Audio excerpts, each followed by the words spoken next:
নমস্কার বন্ধুরা, আর জি কুকিং চ্যানেলে আপনাদের সবাইকে স্বাগত। আজ নিয়ে হাজির হয়ে গেলাম চিড়ের মুচমুচে কাটলেট রেসিপি নিয়ে, যেটা সন্ধেবেলা চায়ের সাথে দারুণ জমে যাবে। তো চলুন শুরু করা যাক। আমি এখানে 100 গ্রাম চিড়ে নিয়েছি, আর চিড়েটা খুব ভালো করে পরিষ্কার করে নিয়েছি। এখন এই ছিদ্রযুক্ত গামলার মধ্যে চিড়েগুলোকে আমি খুব ভালো করে জল পাল্টে পাল্টে ধুয়ে নেব, তাহলে এক্সট্রা জলটাও ঝরে যাবে, আবার চিড়েটাও ভালোভাবে ভিজে যাবে।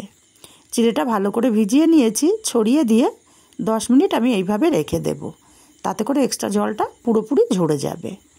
দেখুন চিড়েগুলোর এক্সট্রা জলটা ঝরে গেছে, চিড়েগুলো কিন্তু শুকনো শুকনো হয়ে গেছে। আমি এখন একটা আলাদা পাত্রের মধ্যে চিড়েগুলোকে নিয়ে নেব।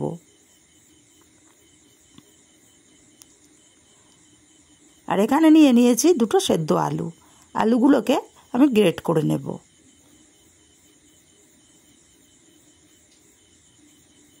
আপনারা চাইলে হাত দিয়েও ম্যাশ করে নিতে পারেন, তবে খেয়াল রাখতে হবে যেন বড় দানা না থাকে। আলুগুলোকে গ্রেট করে নিয়েছি।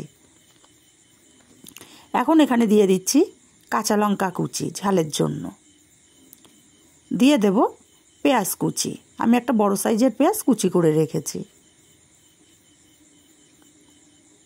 দিয়ে দেব কিছুটা রসুন কুচি, 5-6টা রসুনের কোয়া কুচি করে রেখেছিলাম, কিছুটা ধনেপাতা কুচি, আর দিয়ে দেব সবশেষে একটু আদা কুচি। এখন দিয়ে দেব 3 চামচ চালের গুঁড়ো। আপনারা চাইলে এখানে কর্নফ্লাওয়ারটা দিতে পারেন। চালের গুঁড়ো বা কর্নফ্লাওয়ার দেওয়ার জন্যে বেশ ক্রিপসি হবে। স্বাদ মতো লবণ দিলাম, 1/2 চামচ দিয়ে দিলাম ভাজা জিরের গুঁড়ো, 1 চামচ চাট মশলা গুঁড়ো, দিয়ে দিচ্ছি 1/2 চামচ হলুদ গুঁড়ো, আর দেব একটা ম্যাগি মশলা। এবারে সব উপকরণগুলো খুব ভালো করে মাখিয়ে নেব।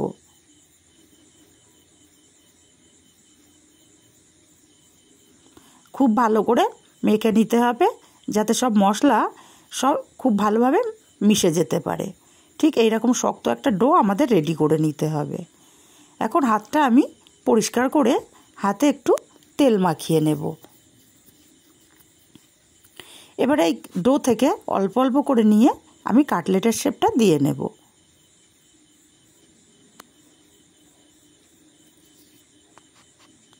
খুবই সহজ, হাতে করে নিয়ে একটু গোল করে হাত দিয়ে চেপে দিলাম। আর সাইডগুলো যদি ফেটে যায় তাহলে একটু হাত দিয়ে ঘুরিয়ে ঘুরিয়ে গোল করে নিতে হবে। আমার একটা কাটলেট রেডি হয়ে গেল। আমি আরও একটা করে আপনাদেরকে দেখিয়ে দিচ্ছি।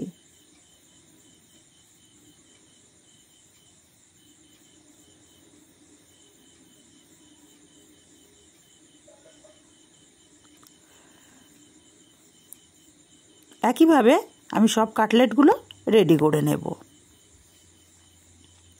কাটলেটগুলো সব রেডি করে নেওয়া হয়ে গেছে। এখন একটা বাটি নিয়েছি, বাটির মধ্যে 3 চামচ কর্নফ্লাওয়ার নিয়ে নিচ্ছি। আপনারা কর্নফ্লাওয়ার জায়গায় কিন্তু ময়দাটাও ব্যবহার করতে পারেন। সামান্য একটু হলুদ গুঁড়ো দিয়ে দিলাম, এটা কালারের জন্য, আর একটু ঝাল লঙ্কার গুঁড়ো দিয়ে দিলাম। অল্প জল দিয়ে একটা ঘন ব্যাটার আমি তৈরি করে নেব। ঠিক এই রকম ব্যাটার আমাদের রেডি করে নিতে হবে। আর এইখানে আমি কিছুটা টোস্ট বিস্কুটের গুঁড়ো নিয়েছি, আপনারা চাইলে ব্রেড গামস দিয়েও করতে পারেন। এখন এক একটা কাটলেট নেব, আর এই ব্যাটারের মধ্যে এপিট ওপিট ভালো করে উল্টে আমি এক্সট্রা ব্যাটারটা ঝরিয়ে নিয়ে তারপরে টোস্ট বিস্কুটের গুঁড়োর মধ্যে দেব। খুব ভালো করে টোস্ট বিস্কুটের গুঁড়ো দিয়ে আমি কোট করে নেব। দেখুন একটা রেডি হয়ে গেছে। আমি আরও একটা আপনাদেরকে করে দেখিয়ে দিচ্ছি। ব্যাটারের মধ্যে খুব ভালো করে এপিট ওপিট করে উল্টে ডুবিয়ে নিতে হবে, আর এক্সট্রা ব্যাটারটা ঝরিয়ে নিতে হবে। তারপরে বিস্কুটের গুঁড়োর মধ্যে দিয়ে খুব ভালো করে কোট করে নিতে হবে।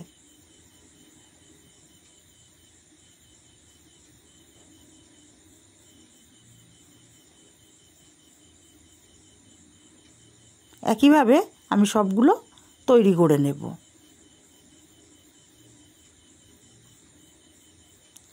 আমি আগে থেকে গ্যাসে তেল গরম বসিয়েছিলাম। এখন এক একটা করে কাটলেট আমি গরম তেলের মধ্যে দিয়ে দেব। তবে মাথায় রাখতে হবে ফ্লেমটা কিন্তু কিছুতেই হাই করা যাবে না, লো ফ্লেমেই কাটলেটগুলো ভাজতে হবে, না হলে ওপর থেকে কালার চলে আসবে, ভেতরটা ভালোভাবে ভাজা হবে না। এপিট ওপিট উল্টে খুব সুন্দর কালার করে ভেজে নিতে হবে। একটু সময় নিয়ে ধৈর্য ধরে কাটলেটগুলোকে ভাজতে হবে।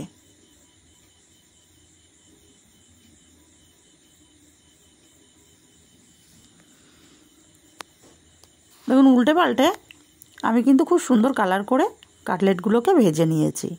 আর কাটলেটগুলো ফুলে সব ডবল হয়ে গেছে। দেখতে যতটা লোভনীয় লাগছে, খেতেও কিন্তু ততটাই সুস্বাদু। এই যে এখন টুপটাপ টুপটাপ বৃষ্টি পড়ে, বৃষ্টির মধ্যে সন্ধেবেলা চায়ের সাথে এরকম কাটলেট হলে কিন্তু সন্ধেটা পুরোপুরি জমে যায়। আর আমি একইভাবে সব কাটলেটগুলো ভেজে রেডি করে নিচ্ছি।